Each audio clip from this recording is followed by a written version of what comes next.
ವಚನ ಮಳೆಯಾಗಿ ಸುರಿಯುವುದು, ಸತ್ಯ ಹೂವಾಗಿ ಹರಳುವುದು.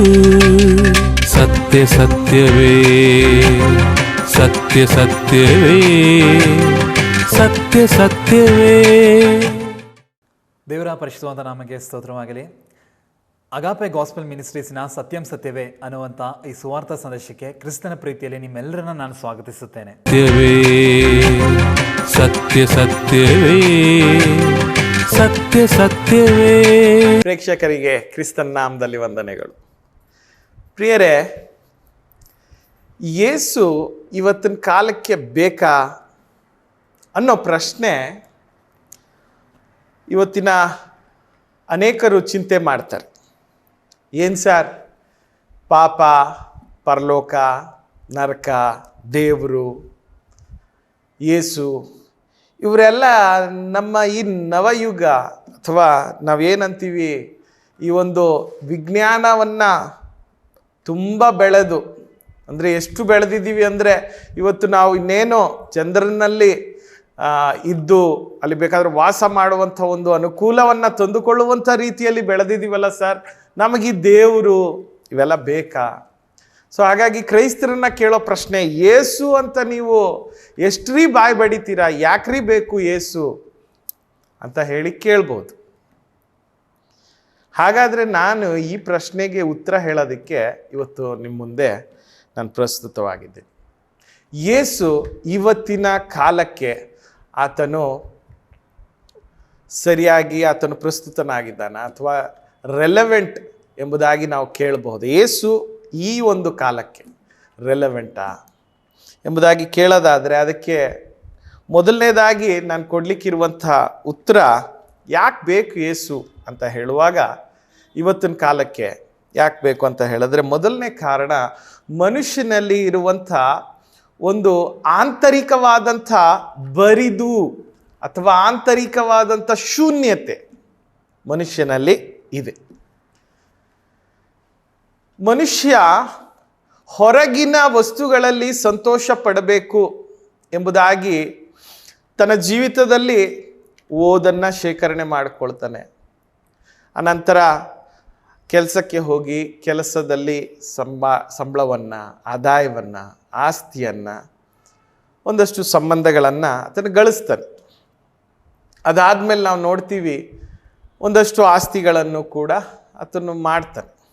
ಆದರೆ ಅದರಲ್ಲಿ ಅವನಿಗಿದ್ದಂಥ ಶೂನ್ಯತೆ ಹೋಯ್ತಾ, ಅವನಲ್ಲಿ ಒಂದು ಸಂತೃಪ್ತಿ ಅನ್ನುವಂಥದ್ದು ಬಂತ ಎಂಬುದಾಗಿ ಕೇಳೋದಾದರೆ ಅದಕ್ಕೆ ಉತ್ತರ ಏನು ಪ್ರಿಯರೇ?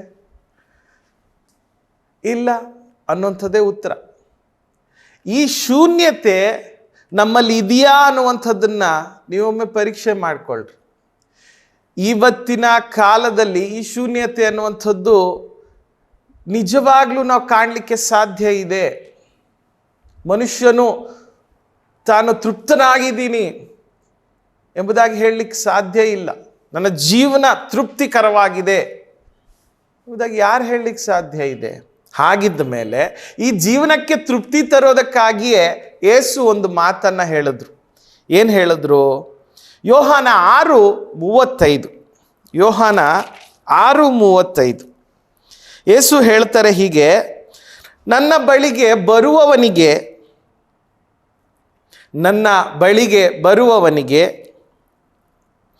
ಎಂದಿಗೂ ಹಸಿವೆಯಾಗುವುದಿಲ್ಲ. ಯೇಸು ಹೇಳ್ತಾ ಇರೋದು, ನನ್ನ ಬಳಿಗೆ ಬರುವವನಿಗೆ ಎಂದಿಗೂ ಹಸಿವೆಯಾಗುವುದಿಲ್ಲ. ನನ್ನನ್ನು ನಂಬುವವನಿಗೆ ಎಂದಿಗೂ ನೀರಡಿಕೆಯಾಗುವುದಿಲ್ಲ. ಹಸಿವೆಯಾಗೋದಿಲ್ಲ, ನೀರಡಿಕೆ ಆಗೋದಿಲ್ಲ ನನ್ನ ಬಳಿಗೆ ಬರುವವನಿಗೆ ಎಂಬುದಾಗಿ ಯೇಸು ಹೇಳ್ತಾ ಇದ್ದಾರೆ. ಹಾಗಾದರೆ ಯಾಕೆ ಬೇಕು ಎಲ್ಲ ಹೋಟ್ಲು, ಯಾಕೆ ಬೇಕು ಈ ಬಿಸ್ಲರಿ ಕಂಪ್ನಿಗಳು ಎಂಬುದಾಗಿ ಯೋಚನೆ ಮಾಡ್ಬೋದು, ನನ್ನ ಪ್ರಶ್ನೆ ಮಾಡ್ಬೋದು ನೀವು ಕೂತಿರೋರು. ಆದರೆ ಯೇಸು ಹೇಳ್ತಾ ಇರೋದು, ಇನ್ನು ಮೇಲೆ ನಾನಿದ್ರೆ ಸಾಕು ನಿಮ್ಮ ಜೀವಿತದಲ್ಲಿ, ಊಟ ನಿಮಗೆ ಬೇಕಾಗಿಲ್ಲ, ನೀರು ಬೇಕಾಗಿರಲ್ಲ ಅನ್ನೋಂಥ ಅರ್ಥ ಅಲ್ಲ, ಶಾರೀರಿಕವಾದಂಥ ಅರ್ಥ ಅದಲ್ಲ. ಹಾಗಾದ್ರೆ ಏನು ಯೇಸು ಹೇಳ್ತಾ ಇರೋ ಅರ್ಥ? ತೃಪ್ತಿ ಅನ್ನುವಂಥ ಒಂದು ಅಂಶ, ಜೀವನದಲ್ಲಿ ಒಂದು ತೃಪ್ತಿ. ನಾನು ತೃಪ್ತನಾಗಿದ್ದೇನೆ. ನೀವು ಊಟ ಮಾಡಿದ ಮೇಲೆ ಒಂದು ಅನುಭವ ಇದೆ ನಿಮಗೆ, ಸಾಕಪ್ಪ ಅನ್ನುವಂಥ ಒಂದು ಫೀಲಿಂಗ್ ಯೇಸುವಿನಿಂದ ನಿಮ್ಮ ಜೀವನಕ್ಕೆ ಸಿಗತ್ತೆ ಅನ್ನುವಂಥದ್ದು ಯೇಸುವಿನ ಒಂದು ಮಾತು. ಹಾಗಾಗಿ ಯೇಸು ಅನ್ನುವಂಥ ವ್ಯಕ್ತಿಯನ್ನು ತನ್ನ ಜೀವಿತದಲ್ಲಿ ಅಥವಾ ತನ್ನ ಜೀವಿತವನ್ನು ಯೇಸುವಿನ ಕೈಗೆ ಒಪ್ಪಿಸುವಂಥವನ ವ್ಯಕ್ತಿಯಲ್ಲಿ ಬರುವಂಥ ಒಂದು ಸಂತೃಪ್ತಿ ಇದೆಯಲ್ಲ, ಆ ವಿಷಯವನ್ನೇ ಯೇಸು ಹೇಳ್ತಾ ಇದ್ದಾರೆ. ಪ್ರತಿದಿನ ಪ್ರತಿಯೊಂದು ಹೊತ್ತಿನಲ್ಲೂ ನಮಗೆ ನೀರು, ಪ್ರತಿದಿನ ನೀರು, ಅನ್ನ, ಪಾನ ಬೇಕು. ಈ ಜೀವನದ ಒಂದು ನಾವೇನು ಶ್ರಮೆ ಪಡ್ತೀವಿ ಅದಕ್ಕೆ ಸಹಾಯಕವಾಗಿ, ಅದಕ್ಕೆ ಒಂದು ಬಲವಾಗಿ ಬೇಕು ಈ ಅನ್ನ ನೀರು. ಯೇಸು ಹೇಳ್ತಾ ಇದ್ದಾರೆ, ಡೈಲಿ ನಿನ್ನ ಜೀವಿತ ಸಾಗುತ್ತಾ ಇರುವಂಥ ಈ ಜೀವಿತಕ್ಕೆ ನಾನಿರೋದಾದರೆ ನಿನಗೆ ಆ ಸಂತೃಪ್ತಿ ಸಿಗಲಿಕ್ಕೆ ಸಾಧ್ಯ. ಈ ಸಂತೃಪ್ತಿ ಎಲ್ಲಿರುವಂಥದ್ದು? ಆಂತರಿಕವಾದಂಥ ಸಂತೃಪ್ತಿ ಬೇಕು. ಹೊರಗಿನಿಂದ ಬರುವಂಥ ಸಂತೃಪ್ತಿ, ಅದು ವಸ್ತುಗಳಲ್ಲಿ ಇರುವಂಥ ಸಂತೃಪ್ತಿ, ಯಾವುದೇ ಕಾರಣಕ್ಕೂ ಅದರಲ್ಲಿ ನಾವು ಶಾಶ್ವತವಾಗಿ ಸಂತೃಪ್ತಿಯನ್ನು ಹೊಂದಲಿಕ್ಕೆ ಸಾಧ್ಯವಿಲ್ಲ. ಸೊ ಹಾಗಾಗಿ ಯೇಸು ಕೊಡುವಂಥ ಸಂತೃಪ್ತಿ, ಆತನಲ್ಲಿರುವಂಥ ತೃಪ್ತಿ ನಮಗೆ ಅಗತ್ಯವಾಗಿ ಈ ಸಮಾಜಕ್ಕೆ ಬೇಕಾಗಿರೋದ್ರಿಂದ ಯೇಸು ರೆಲೆವೆಂಟ್ ಆಗ್ತಾರೆ ಈ ಒಂದು ಪ್ರಪಂಚಕ್ಕೆ. ನಿಮಗೆ ನನಗೆ ಯೇಸು ರೆಲೆವೆಂಟ್ ಆಗ್ತಾರೆ, ಆತನು ಪ್ರಸ್ತುತವಾಗಿ ನಮಗೆ ಬೇಕು. ಯಾಕಂದ್ರೆ ನನ್ನಲ್ಲಿ ಒಳಗೆ ಒಂದು ಶೂನ್ಯತೆ ಇದೆ, ನಿಮ್ಮಲ್ಲಿ ಆ ಶೂನ್ಯತೆ ಇದೆ.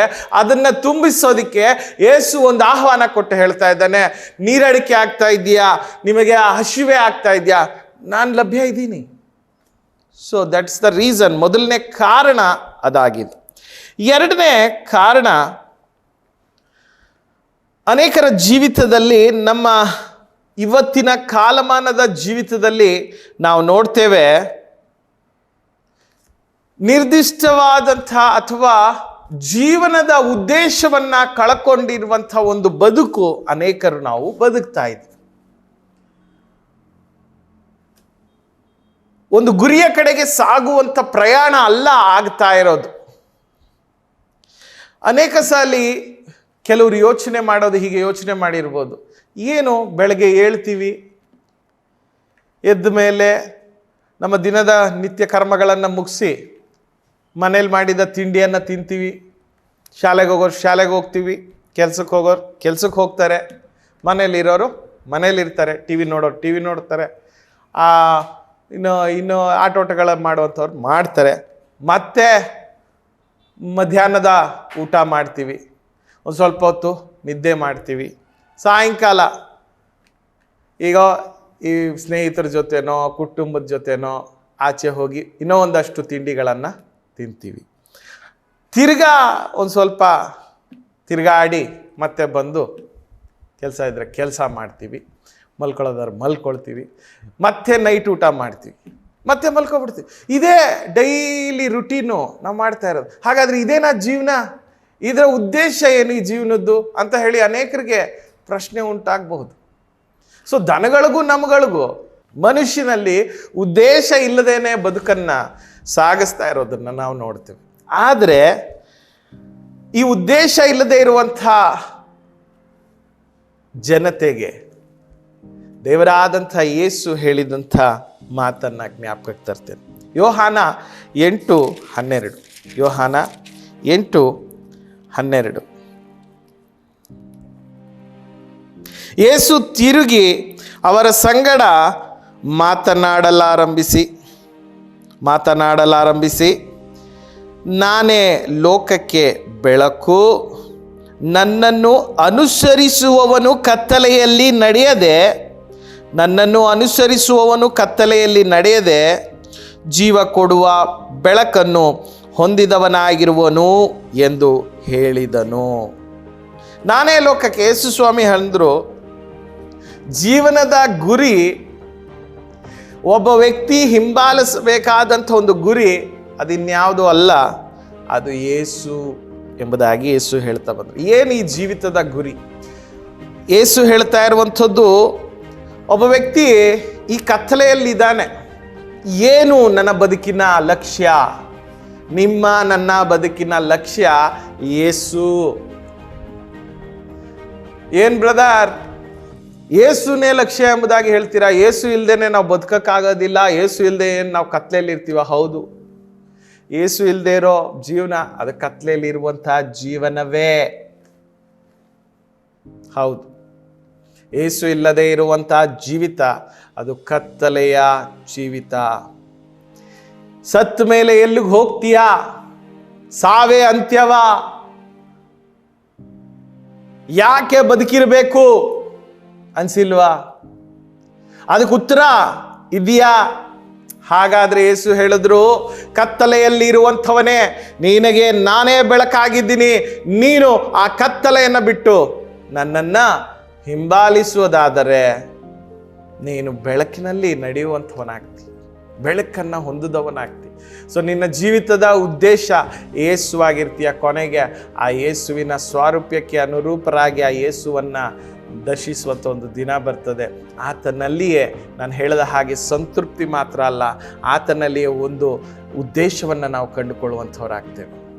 ಸೊ ಪ್ರಿಯರೇ, ಉದ್ದೇಶ ಇಲ್ಲದೆ ಇರುವಂತಹ ಈ ಜೀವಿತಕ್ಕೆ ಉದ್ದೇಶ ಬರದೆ ಯೇಸುವಿನಿಂದ. ಸೊ ಯೇಸು ಜೀವಿಸಿದ ಜೀವಿತವನ್ನ ಗಮನಿಸಬೇಕು. ಯೇಸು ಹೇಳ್ತಾ ಬಂದರು, ನನ್ನ ತಂದೆಯ ಚಿತ್ತವನ್ನ ಮಾಡುವುದೇ ನನ್ನ ಆಹಾರ ಎಂಬುದಾಗಿ ಹೇಳಿದ್ರು. ಭೂಮಿಯ ಮೇಲೆ ಇರುವಂಥ ಮನುಷ್ಯನು ತನಗಾಗಿ ಎಲ್ಲವನ್ನ ಮಾಡಿಕೊಳ್ಳುವಂಥದ್ದಲ್ಲ, ದೇವರಿಗಾಗಿ, ದೇವರ ಕಾರ್ಯಗಳಿಗಾಗಿ ಅವನು ಉಪಯುಕ್ತವಾಗಿ ನಡೆದುಕೊಳ್ಳುವಂಥದ್ದೇ ನಿಮ್ಮ ಜೀವಿತದ ಉದ್ದೇಶ. ಸೊ ಹಾಗಾಗಿ ಯೇಸು ಹೇಳಿದ್ರು, ಆ ಉದ್ದೇಶಕ್ಕೆ ನಾವು ತಲುಪಬೇಕಂದ್ರೆ, ನಮ್ಮ ಒಂದು ಲಕ್ಷ್ಯಕ್ಕೆ ನಾವು ತಲುಪಬೇಕಂದ್ರೆ ಅದಕ್ಕೆ ಹಿಂಬಾಲಿಸಬೇಕಾಗಿರುವಂಥ ವ್ಯಕ್ತಿ ಯೇಸು. ಸೊ ಹಾಗಾಗಿ ಯೇಸು ರೆಲೆವೆಂಟ್ ಅಲ್ವಾ? ಹಾಗಾದ್ರೆ ಈ ಕಾಲಕ್ಕೆ, ಈ ವರ್ತಮಾನ ಕಾಲಕ್ಕೆ ಯೇಸು ಬೇಕಾಗಿಲ್ವಾ? ಹಾಗಾದ್ರೆ ಹೌದು, ಯೇಸು ಬೇಕು.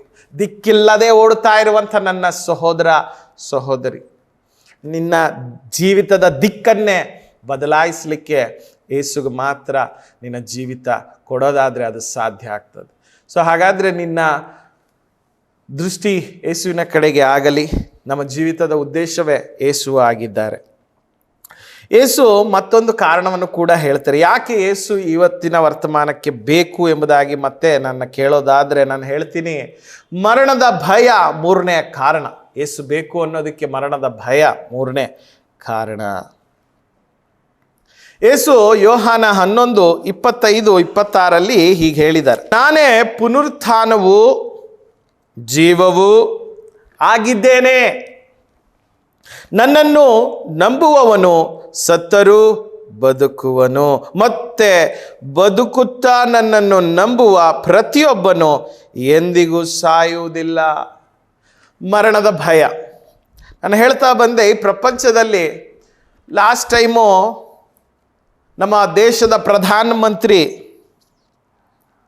ಈಗ ನಾನು ಪ್ರಸ್ತುತ 2025 ನಿಂತು ಈ ವರ್ಷದಲ್ಲಿ ಮಾತನಾಡ್ತಾ ಇದ್ದೇನೆ, ನಮ್ಮ ದೇಶದ ಪ್ರಧಾನಮಂತ್ರಿ ಮೋದಿ ಅವರನ್ನ, ಸರ್ ನಿಮಗೆ ಭಯ ಆಗಲ್ವಾ, ಮರಣ ಭಯ ಆಗಲ್ವಾ ಅಂತ ಯಾರೋ ಕೇಳಿದ್ರಂತೆ ಇಂಟರ್ವ್ಯೂಯಲ್ಲಿ. ಆಗ ಅವರು ಅಂದ್ರಂತೆ, ಯಾರಿಗೆ ತಾನೇ ಮರಣದ ಭಯ ಆಗಲ್ಲ ಎಂಬುದಾಗಿ ಹೇಳಲಿಲ್ಲ ಅವರು. ನಾನು ಮರಣಕ್ಕೆ ಭಯ ಪಡೋದಿಲ್ಲ. ಯಾಕೆ ಅಂತ ಕೇಳಿದಾಗ ಅವ್ರು ಹೇಳಿದ್ರಂತೆ, ಮರಣ ಅದು ಹೆಂಗಿದ್ರು ಒಂದು ದಿವಸ ಬಂದೇ ಬರ್ತದಲ್ವಾ, ನಾನು ಅದ್ರ ಬಗ್ಗೆ ಯಾಕೆ ಚಿಂತೆ ಮಾಡಬೇಕು ಎಂಬುದಾಗಿ ಹೇಳಿದ್ರಂತೆ ಅವರು. ಆದರೆ ಒಳೊಳಗೆ ನಾವು ಪ್ರಶ್ನೆಯನ್ನು ಮಾಡೋದಾದರೆ, ಯಾವ ಮನುಷ್ಯನಿಗ್ರಿ ಮರಣದ ಭಯ ಇಲ್ಲ? ಯಾಕ್ರಿ ಮತ್ತೆ ಸೇಫ್ಟಿ? ಹೆಲಿಕಾಪ್ಟ್ರಲ್ಲಿ ಹೋಗುವಾಗ ಆ ಕಡೆ ಒಂದು ಜೆಟ್ಟು, ಈ ಕಡೆ ಒಂದು ಜೆಟ್ಟು, ಭೂಮಿ ಮೇಲೆ ನಡೆದಾಡುವಾಗ ಸುತ್ತಮುತ್ತ ಬ್ಯಾರಿಕೇಡ್ಗಳು ಹಾಕ್ಕೊಂಡು ಜನ ಕೂಡ ಹತ್ರ ಬಿಟ್ಟುಕೊಳ್ಳದೆ, ಅದಾಗಾದ್ರೆ ಮರಣದ ಭಯ ಇಲ್ಲದೆ ಇದ್ರೆ ಯಾಕೆ ಇವು? ಒಂದು ಆಂಬ್ಯುಲೆನ್ಸ್ ಹಿಂದ್ಗಡೆ, ಮುಂದ್ಗಡೆ ಪೊಲೀಸ್ ಪ್ರೊಟೆಕ್ಷನ್ನು, ಸುತ್ತ body guards, bullet proof car. ನಿಮಗೆ ಮರಣದ ಭಯ ಇಲ್ವಾ? ಹಾಗಾದ್ರೆ ಹೌದು, ಮೊಂಡ್ರಾಗಿ ನಾವು ಹೇಳ್ಬೋದು, ಯಾರಿಗಿದೆ ಮರಣದ ಭಯ, ಅಯ್ಯೋ ನನಗೇನು ಹೆದರಿಕೆ ಇಲ್ಲ, ಗಾಡಿ ಓಡಿಸುವಂಥ ವೀಲಿಂಗ್ ಮಾಡುವಂಥ ಹುಡುಗರಿಗೆ ಯಾವ ಭಯ ಇಲ್ಲ ಅಂತ ಹೇಳ್ಬೋದು. ಮತ್ತೆ ಯಾಕೆ ಅಲ್ಲಿ ಟ್ರಾಫಿಕ್ ಪೊಲೀಸು ಕಾಕಿ ಅವ್ರು ಕಂಡ್ರೆ ಟ್ರಾಫಿಕ್ ಅವ್ರು ಪೋಸ್ಕೊಂಡ್ರೆ ಓಡೋಗ್ಬಿಡ್ತಾನೆ ರಿವರ್ಸ್, ಅವನು ವಾಪಸ್ಸು. ಹೆಲ್ಮೆಟ್ ಹಾಕಿಲ್ಲ ಅಂದರೆ ರಿವರ್ಸ್ ವಾಪಸ್ಸು. ಮರಣದ ಭಯ ಇಲ್ವಾ? ಕೆಲವು ಸರಿ ಟೊಳ್ಳಾದ ಮಾತುಗಳು ಹೇಳೋದು, ಮರಣದ ಬಾಗಿಲು, ನಾನು ಮರಣದ ಸಾವಿನ ಕದವನ್ನು ತಟ್ಟಿ ಬಂದಿದ್ದೀನಿ ನಾನು. ಹೌದಾ? ಸಾವಿನ ಕದ ತಟ್ಟಿ ಬಂದಿದ್ದೀಯಾ? ಹೌದಾ? ಮರಣದ ಭಯ ಇದೆ, ಆದರೆ ಒಪ್ಕೊಳ್ತಾ ಇಲ್ಲ. ಅದೇ ಹೇಳ್ತಾರಲ್ಲ ನಮ್ಮಲ್ಲಿ ಗಾದೆ ಒಂದು, ಬಿದ್ದರು ಮೀಸೆ ಮಣ್ಣಾಗ್ಲಿಲ್ಲಂತೆ, ಆ ಮಾತಿದೆ. ಸೊ ಹಂಗಾಗಿ ಮರಣದ ಭಯ ಇಲ್ಲದೆ ಇರುವಂಥ ಜನತೆ ಇಲ್ಲ ಪ್ರಿಯರೇ. ಯಥಾರ್ಥವಾಗಿ ನಿಜವಾಗ್ಲೂ ಒಬ್ಬ ವ್ಯಕ್ತಿ ಪ್ರಾಮಾಣಿಕವಾದಂಥ ಒಂದು ಉತ್ತರ ಕೊಡೋದಾದ್ರೆ, ಮರಣ ಭಯ ಇಲ್ವಾ ಸರ್ ನಿಮಗೆ, ಸಾವಿನ ಬಗ್ಗೆ ಹೆದರಿಕೆ ಇಲ್ವಾ ಸರ್ ಅಂದರೆ, ಯಾಕಿಲ್ಲಪ್ಪ, ಇದೆಯಪ್ಪ, ಅದಕ್ಕೆಲ್ಲ ಈ ಟ್ಯಾಬ್ಲೆಟ್ಗಳು, ಅದಕ್ಕೆಲ್ಲ ಈ ಆಸ್ಪತ್ರೆಗೆ ಹೋಗೋದು, ಅದಕ್ಕೆಲ್ಲ ಹುಷಾರಾಗಿ ನಾವು ಈ ಒಂದು ಫುಟ್ಪಾತ್ ಮೇಲೆ ನಡ್ಕೊಂಡು ಹೋಗೋದು, ನಿಧಾನವಾಗಿ ಹೋಗಪ್ಪ ಎಂಬುದಾಗಿ. ಹೋಗಿ ಬಾ ಅಂತ ಹೇಳೋದು, ಹೋಗ್ಬಿಡು ಅಂತ ನಾವು ಹೇಳಲ್ಲ, ಹೋಗಿ ಬಾ ಅಂತ ಹೇಳ್ತೀವಿ. ಅಯ್ಯೋ ಮರಣದ ಮಾತು ಕೂಡ ಆಡಬೇಡ, ಮರಣದ ಸುದ್ದಿ ಹೇಳ್ಬೇಡ. ಹೌದಲ್ಲ, ಮರಣದ ಭಯ ಇದೆಯಲ್ಲ ಪ್ರಪಂಚದಲ್ಲಿ. ಹಾಗಾದರೆ ಈ ಮರಣದ ಭಯ ನಮ್ಮಿಂದ ಹೋಗಬೇಕು ಅಂತಾನೆ ಯೇಸು ಸ್ವಾಮಿ ಹೇಳಿದ್ದು, ನಾನೇ ಪುನರುತ್ಥಾನ, ನಾನೇ ಜೀವ ಎಂಬುದಾಗಿ ಹೇಳಿದ್ರು. ಯೇಸು ಸ್ವಾಮಿಗೆ ಮರಣದ ಭಯ ಇತ್ತಾ? ಹೌದು, ಶಾರೀರಿಕವಾಗಿ ಮರಣದ ಭಯ ಇತ್ತು. ಆದರೆ ಆತನಿಗೆ ಆ ಮರಣ ಯಾರಿಗೋಸ್ಕರ ತೆಗೆದುಕೊಳ್ತಾ ಇದ್ದೀನಿ, ಮರಣದ ನಂತರ ಯಾಕೆ, ಏನಾಗತ್ತೆ ಅನ್ನೋದು ಗೊತ್ತಿತ್ತು. ಈ ಮರಣ ಶಾರೀರಿಕವಾದಂಥ ಒಂದು ವೇದನೆ, ನೋವು ಉಂಟು ಮಾಡತ್ತೆ ಶರೀರದಲ್ಲಿ. ಆ ಒಂದು ನೋವು, ಅದರಲ್ಲಿ ಆತನ ಭಯಪಟ್ಟಿದ್ದು, ಭ್ರಾಂತಿ ಪಟ್ಟಿದ್ದು ಉಂಟು. ಆದರೆ ಮರಣವನ್ನು ಹಡಿತೀನಿ ಅನ್ನುವಂಥದ್ರಲ್ಲಿ ಆತನ ಹೆದರಿಕೆ ಇರಲಿಲ್ಲ. ಮರಣದ ನಂತರ ಏನಾಗತ್ತೆ ಅನ್ನೋದು ಕ್ಲಿಯರ್ ಆಗಿ ಯೇಸು ಗೊತ್ತಿತ್ತು. ಅದಕ್ಕೆ ಯೇಸು ಸ್ವಾಮಿ ಹೇಳಿದ್ರು, ನಾನು ಸತ್ತ ಮೇಲೆ 3ನೇ ದಿನ ಪುನರುತ್ಥಾನಾಗಿ ನಾನು ಎದ್ದೇಳ್ತೇನೆ. ಹಾಗಾಗಿ ಯೇಸು ಸ್ವಾಮಿ ಅಂದರು, ನಾನೇ ಜೀವ, ನಾನೇ ಪುನರುತ್ಥಾನ. ಈ ಪ್ರಪಂಚದಲ್ಲಿ ಒಬ್ಬೊಬ್ರಿಗೂ ಜೀವವನ್ನು ತುಂಬಿ ಇಟ್ಟಿರುವಂಥದ್ದು ಯೇಸು. ಅದಾದ ಮೇಲೆ ಮನುಷ್ಯನಲ್ಲಿ ಆ ಜೀವ ನಿತ್ಯವಾಗಿರಬೇಕೆಂಬುದಾಗಿ, ಮನುಷ್ಯರ ಪಾಪದ ಪ್ರಾಯಶ್ಚಿತ್ತ ಮಾಡೋದಕ್ಕಾಗಿ, ಆ ಶಿಕ್ಷೆಯನ್ನು ಅನುಭವಿಸೋದಕ್ಕೆ ಈ ಲೋಕಕ್ಕೆ ಯೇಸು ಸ್ವಾಮಿ ಆ ಮನುಷ್ಯನಾಗಿ ಬಂದು ಮರಣವನ್ನು ತೆಗೆದುಕೊಂಡು, ಕೊನೆಯದಾಗಿ ಯೇಸು ಹೇಳಿದ ಹಾಗೆ 3ನೇ ದಿನ ಸಜೀವವಾಗಿ ಎದ್ದು ಬಂದರು. ಅದನ್ನೇ ಪುನರುತ್ಥಾನ ಎಂಬುದಾಗಿ ಹೇಳೋದು. ಸತ್ತವರೊಳಗಿಂದ ಎದ್ದು ಬರುವಂಥ ಒಬ್ಬ ಜೀವನಾಯಕನು ಹೇಳಿದಂಥ ಮಾತು, ನಾನು ಪುನರುತ್ಥಾನ, I am resurrection, I am life and resurrection. ಆತನು ಸತ್ತನು, ಉಣಲ್ಪಟ್ಟನು, 3ನೇ ದಿನ ಎದ್ದು ಬಂದನು. ಈಗ ಆತನು ಸಾಯದೇ ಇರುವವನಾಗಿದ್ದಾನೆ, ಚಿರಂಜೀವಿಯಾಗಿದ್ದಾನೆ. ಆತನು ಇನ್ನೆಂದಿಗೂ ಸಾವನ್ನ ಕಾಣುವಂಥವನಲ್ಲ. ಎರಡನೇದು, ಆತನು ಮರಣಿಸಿದ ಮೇಲೆ ಆತನ ದೇಹ ಕೊಳೆಯಲಿಲ್ಲ, ಕೊಳೆಯೋದಕ್ಕೆ ದೇವರು ಬಿಡಲಿಲ್ಲ ಎಂಬುದಾಗಿ ನಾವು ನೋಡ್ತೇವೆ.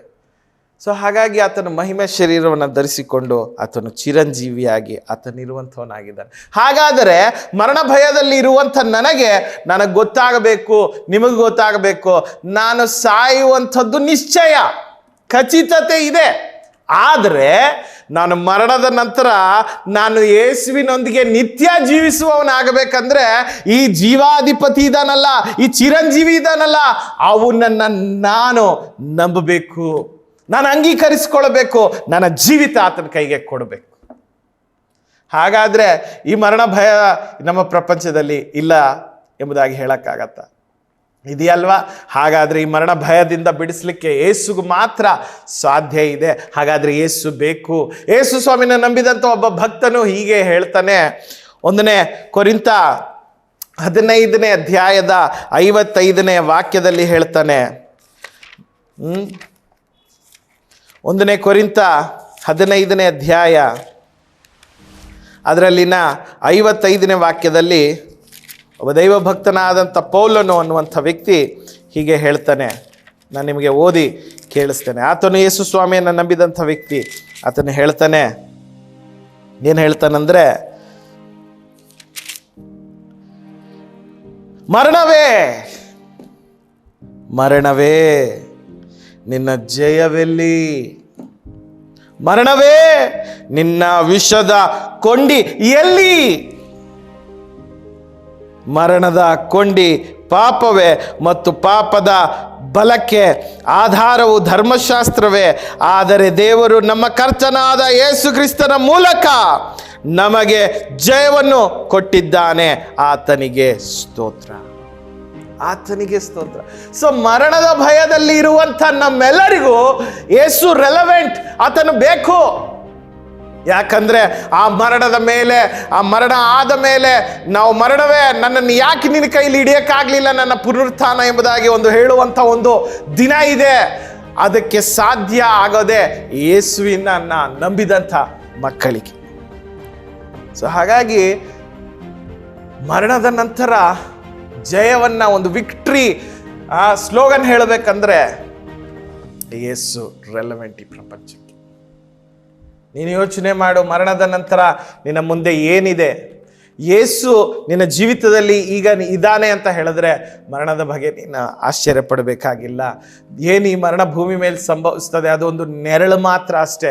ರಿಯಾಲಿಟಿ ಯೇಸು ಅನುಭವಿಸಿದ್ದಾನೆ, ಪುನರುತ್ಥಾನ ಆಗಿದ್ದಾನೆ. ಆ ರಿಯಾಲಿಟಿ ಯೇಸುವನ್ನು ನಂಬಿದಂಥ ಪ್ರತಿಯೊಬ್ಬನಿಗೂ ಕೂಡ ಸಾಧ್ಯವಾಗತ್ತೆ. ಪ್ರಿಯರೇ, ನಾನು ಇನ್ನೊಂದು ಸರದಿಯಲ್ಲಿ ನಾನು ಯಾಕೆ ಯೇಸು ರೆಲೆವೆಂಟ್ ಅನ್ನುವಂಥದ್ದನ್ನು ಮತ್ತೊಮ್ಮೆ ನಾನು ಮುಂದುವರಿಸುವಂಥವನಾಗಿದ್ದೇನೆ. ಆದರೆ ನಾನು ಹೇಳಿದಂಥ 3 ಕಾರ್ಯ ಯಾಕೆ ಯೇಸು ಬೇಕು, ಇವತ್ತಿನ ಪ್ರಪಂಚಕ್ಕೆ, ಪ್ರಸ್ತುತ ಪ್ರಪಂಚಕ್ಕೆ ಯೇಸು ಅವಶ್ಯಕತೆ ಇದೆಯಾ ಎಂಬುದಾಗಿ ಆ ಪ್ರಶ್ನೆಗೆ ಉತ್ತರ ಕೊಟ್ಟಿದ್ದು 3 ಕಾರಣಗಳು. ಒಂದು, ಆಂತರಿಕವಾದಂಥ ಒಂದು ಶೂನ್ಯತೆ ನಮ್ಮಲ್ಲಿ ಇದೆ. ಅದನ್ನು ತೆಗೆದು ಹಾಕುವುದಕ್ಕೂ ತುಂಬಿಸೋದಕ್ಕೂ ಯೇಸುಗೆ ಮಾತ್ರ ಸಾಧ್ಯ. ಅದಕ್ಕೆ ಯೇಸು ಬೇಕು. ಎರಡನೇದು, ಉದ್ದೇಶವಿಲ್ಲದೆ, ಗುರಿ ಗೊತ್ತು ಇಲ್ಲದೆ ಇರುವಂಥ ಈ ಬದುಕಿಗೆ ಅರ್ಥ ಕಲ್ಪಿಸಿಕೊಡೋದಕ್ಕೆ ಯೇಸುಗೆ ಮಾತ್ರ ಸಾಧ್ಯ. ಅದಕ್ಕಾಗಿ ಯೇಸು ಬೇಕು. ಮೂರನೇದಾಗಿ ನಾನು ಹೇಳಿದಂಥ ಕಾರಣ, ಮರಣದ ಭಯ ಇರುವಂಥ ನಮ್ಮೆಲ್ಲರಿಗೂ ಆ ಮರಣದ ಆಚೆ ಅಥವಾ ಸಮಾಧಿಯ ಆ ಮರಣದ ಆಚೆ ಈಗಲೂ ನಾವು ಒಂದು ಜಯದ ಒಂದು ವಾಕ್ಯವನ್ನು ಹೇಳಬೇಕು ಎಂಬುದಾಗಿ ನಾವು ಇರೋದಾದರೆ, ಪುನರುತ್ಥಾನವನ್ನು ಕಂಡು ನಾವು ದೇವರೊಂದಿಗೆ ಸೇರುವಂಥವರಾಗಬೇಕೆಂಬುದಾಗಿ ಹೇಳೋದಾದರೆ ಯೇಸು ನಮಗೆ ಬೇಕು. ಈ ಮರಣದ ಭಯದಿಂದ ನಾವು ಹೊರಗೆ ಬರಬೇಕಂದ್ರೆ ನಮಗೆ ಯೇಸು ಬೇಕು, ಯೇಸು ಬೇಕು. ಹಾಗಾದರೆ ನನ್ನ ಪ್ರಿಯನೇ, ಯೇಸು ಬೇಕು. ಹಾಗಾದರೆ ನಿನ್ನ ಜೀವಿತಕ್ಕೆ ಯೇಸುವನ್ನು ನೀನು ಸ್ವೀಕರಿಸಬೇಕಾದ್ರೆ ಇವತ್ತೇ ಹೇಳು, ಯೇಸು ನನಗೆ ನೀನು ಬೇಕು, ನನ್ನ ಜೀವಿತ ನಿನ್ನ ಕೈಗೆ ಒಪ್ಪಿಸ್ಕೊಡ್ತೇನೆ. I give my life to you. Will you be my owner for my life? ನನ್ನ ಜೀವಿತಕ್ಕೆ ನೀನು ಯಜಮಾನನಾಗ್ತೀಯಾ? ನನ್ನ ಜೀವಿತ ನಿನ್ನ ಕೈಗೆ ಕೊಡ್ತೇನೆ ಎಂಬುದಾಗಿ ದಿಕ್ಕು ದೆಸೆ ಇಲ್ಲದೆ ಭಯದಲ್ಲಿ ಇರುವಂಥ ಜೀವಿತವನ್ನು, ಶೂನ್ಯತೆಯಲ್ಲಿರುವಂಥ ನಿನ್ನ ಬದುಕನ್ನು ಇವತ್ತು ಯೇಸುಗೆ ಕೊಡು. ಯೇಸು, ನಾನು ನಿನ್ನ ಕೈ ಕೊಡ್ತೀನಿ ಎಂಬುದಾಗಿ ಕಣ್ಣು ಮುಚ್ಚಿ ಈ ಕ್ಷಣದಲ್ಲಿ ನಾನು ಪ್ರಾರ್ಥಿಸುವಾಗ ನಿನ್ನ ಜೀವಿತವನ್ನು ಒಪ್ಪಿಸಿಕೊಡು. ದೇವರು ನಿನ್ನನ್ನು ಶೂನ್ಯತೆಯಿಂದ, ಮರಣ ಭಯದಿಂದ, ದಿಕ್ಕಿಲ್ಲದೆ ಓಡ್ತಾ ಇರುವಂಥ ನಿನ್ನ ಜೀವಿತಕ್ಕೆ ಒಂದು ದಿಕ್ಕನ್ನು ಕೊಡುವಂಥವನಾಗಿದ್ದಾನೆ. ದೇವರು ನಿನ್ನನ್ನು ಆಶೀರ್ವದಿಸಲಿ. ಪ್ರಾರ್ಥಿಸ್ತೇನೆ. ಪರಿಶುದ್ಧನಾಗಿರುವಂಥ ತಂದೆಯೇ, ಶೂನ್ಯತೆಯಲ್ಲಿರುವಂಥ ಜೀವಿತಕ್ಕೆ, ದಿಕ್ಕೇ ಕಾಣದೇ ಇರುವಂಥ ಜೀವಿತಕ್ಕೆ, ಮರಣ ಭಯದಲ್ಲಿ, ಮರಣದ ಹಾಸಿಗೆಯಲ್ಲಿ ಇರುವಂಥ ಅನೇಕರಿಗೆ, ಈ ಸಮಾಜಕ್ಕೆ ನೀನು ಬೇಕು ಕರ್ತನೆ. ಅನೇಕರು ನಿನ್ನನ್ನು ಅಪ್ಪಿಕೊಳ್ಳಲಿಕ್ಕೆ, ನಿನ್ನನ್ನು ಅಂಗೀಕರಿಸಿಕೊಳ್ಳಲಿಕ್ಕೆ, ನಿನ್ನ ಕೈಗೆ ತಮ್ಮ ಜೀವಿತಗಳನ್ನು ಒಪ್ಪಿಸಲಿಕ್ಕೆ ಸಹಾಯ ಮಾಡು.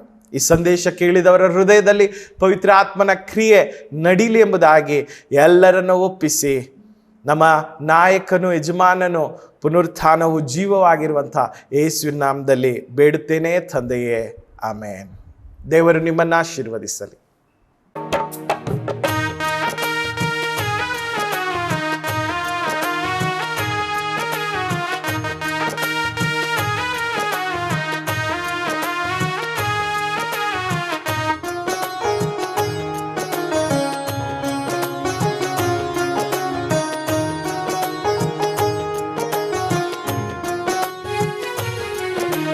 ರಾಜಾನಿನ್ ಸಮ್ಮುಖದಿ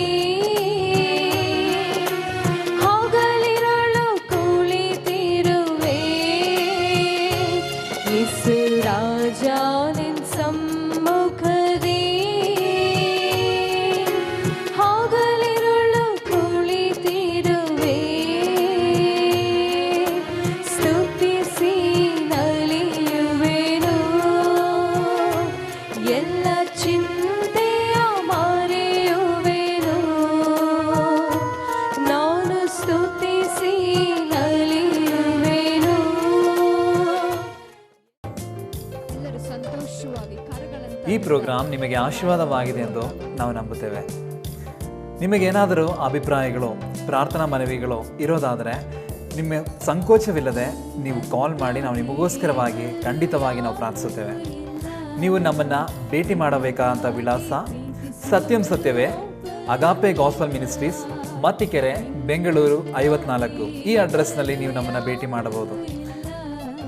ನಿಮಗೇನಾದರೂ ಪ್ರಾರ್ಥನಾ ಮನವಿಗಳು, ಪ್ರಾರ್ಥನಾ ವಿಷಯಗಳು, ಏನಾದರೂ ಸಮಸ್ಯೆಗಳು ಇರೋದಾದರೆ ಸಂಕೋಚವಿಲ್ಲದೆ ಈ ಸ್ಕ್ರೀನ್ನಲ್ಲಿ ಕಾಣಿಸುವಂಥ ಈ ನಂಬರ್ಗೆ ನೀವು ಕಾಲ್ ಮಾಡಿರಿ, ನಾವು ನಿಮಗೋಸ್ಕರವಾಗಿ ನಾವು ಪ್ರಾರ್ಥಿಸುತ್ತೇವೆ. ಮತ್ತು ಏನಾದರೂ ಬೈಬಲ್ ಸಂಬಂಧವಾಗಿರುವಂಥ ಪ್ರಶ್ನೆಗಳು, ಬೈಬಲ್ ಸಂಬಂಧವಾಗಿರುವಂಥ ಸಂಶಯಗಳು ನಿಮಗಿರೋದಾದರೆ ವಾಟ್ಸಪ್ಪಿನಿಂದ ನೀವು ನಮಗೆ ಕೇಳ್ಬೋದು. ವಾಟ್ಸಪ್ನಿಂದಲೇ ನಾವು ನಿಮಗೆ ಉತ್ತರವನ್ನು ಕೊಡುತ್ತೇವೆ. ಈ ಸಂದೇಶವನ್ನು ಮತ್ತು ಈ ಹಾಡನ್ನು ಪುನಃ ಕೇಳಬೇಕಾದರೆ ಸತ್ಯಂ ಸತ್ಯವೇ ಅನ್ನುವಂಥ ಯೂಟ್ಯೂಬ್ ಚಾನಲ್ ಮತ್ತು ಸತ್ಯಂ ಸತ್ಯವೇ ಅನ್ನುವಂಥ ಫೇಸ್ಬುಕ್ ಪೇಜ್ನಲ್ಲಿ ನೀವು ಸಂಪರ್ಕಿಸಿ. ಈ ಸಂದೇಶವನ್ನು ನಿಮಗೆ ಆಶೀರ್ವಾದವಾಗಿದ್ದರೆ ನಿಮ್ಮ ಸ್ನೇಹಿತರಿಗೂ ನೀವು ಇದನ್ನು ಶೇರ್ ಮಾಡಿರಿ. ಈ ಶುಭವಾರ್ತೆಯಲ್ಲಿ ನೀವು ಸಹ ಪಾಲ್ಗೊಂಡ್ರಿ. ದೇವರು ನಿಮ್ಮನ್ನು ಹೆಚ್ಚಾಗಿ, ದೇವರು ನಿಮ್ಮನ್ನು ಆಶೀರ್ವಾದ ಮಾಡಲಿ. ದೇವ್ರ ನಾಮಕ್ಕೆ ಸ್ತೋತ್ರವಾಗಲಿ. ಆಮೇನ್. ವಚನ ಮಳೆಯಾಗಿ ಸುರಿಯುವುದು, ಸತ್ಯ ಹೂವಾಗಿ ಅರಳುವುದು. ಸತ್ಯ ಸತ್ಯವೇ, ಸತ್ಯ ಸತ್ಯವೇ, ಸತ್ಯ ಸತ್ಯವೇ. ಆತನಲ್ಲಿಯೇ ನಾನು ಹೇಳಿದ ಹಾಗೆ ಸಂತೃಪ್ತಿ ಮಾತ್ರ ಅಲ್ಲ, ಆತನಲ್ಲಿಯೇ ಒಂದು ಉದ್ದೇಶವನ್ನು ನಾವು ಕಂಡುಕೊಳ್ಳುವಂಥವರಾಗ್ತೇವೆ. ಸೊ ಪ್ರಿಯರೇ, ಉದ್ದೇಶ ಇಲ್ಲದೆ ಇರುವಂತಹ ಈ ಜೀವಿತಕ್ಕೆ ಉದ್ದೇಶ ಬರದೆ ಯೇಸುವಿನಿಂದ.